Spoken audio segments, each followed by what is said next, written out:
maxay salaadu uga khayr badan tahay hurdada maxaa yeelay hurdadu waxay jawaab u tahay naftaadu ku yeertay balse salaadu waxay jawaab u tahay Allah subhanahu wa ta'ala oo ku yeeray salaadu waxay ka khayr badan tahay hurdada maxaa yeelay hurdadu waa dhimasho salaaduna waa nolol waxay ka khayr badan tahay hurdada maxaa yeelay hurdadu waxay raaxo u tahay jirka salaaduna waxay raaxo u tahay ruuxda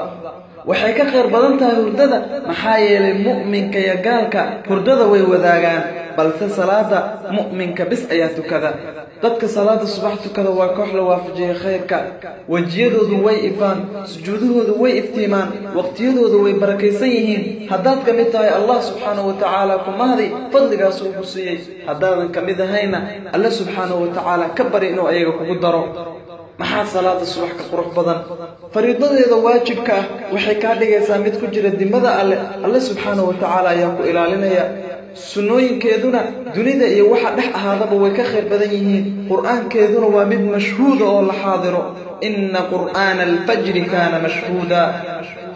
walaalkayga sharafta badanow walaashayda sharafta badanay ruuxi shay ku dul noolaado wuu ku dul dhintaa ruuxi shay ku dul dhintana waa lala soo bixiyaa haddaad muuqaalkan daawatay ajirkiisa aad heshay haddaba kaliga ha isku koobin dadka kale u gudbi maxaa yeelay waxaa laga yaabaa inaad ka hesho buuro ajir ah adigoo u niyeysanaya in ilaahay subxaanahu wa tacaala ku anfaco qof salaada subax dayacay bishaarayso walaalka tukadow salaada subax haddii aad gasho masjidka oo lagu tukanayo salaada subax oo aad aragto dadka tukanayo aad u yar ogow in Allah subhanahu wa ta'ala ka doortay adoomadiisa wallahi qofkii ku tukada salaada subax jamaaco qofkii ku tukada salaada subax wuxuu ku jiraa dimada alle ilaa uu ka galabaysto kabaha qof cayr ah oo faqiir ah oo u socda masjidka salaada subax waxay aad uga qurux badan yihiin taajka la saari lahaa madaxa boqor hurdaya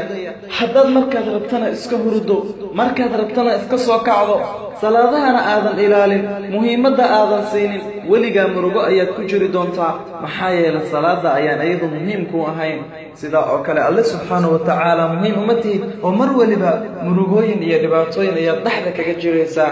salaadu mar waliba waxaa lala xiriiriyay wanaaga iyo liibaanta u kaalaya liibaanta hayya 'ala al-falaah hayya 'ala al-falaah walaalkayga iyo walaashayda muslimada ahow haddaba muuqaalkan u gudbi qof kasta oo la jeceshahay wanaaga wassalaamu calaykum wa rahmatullaahi wa barakaatuh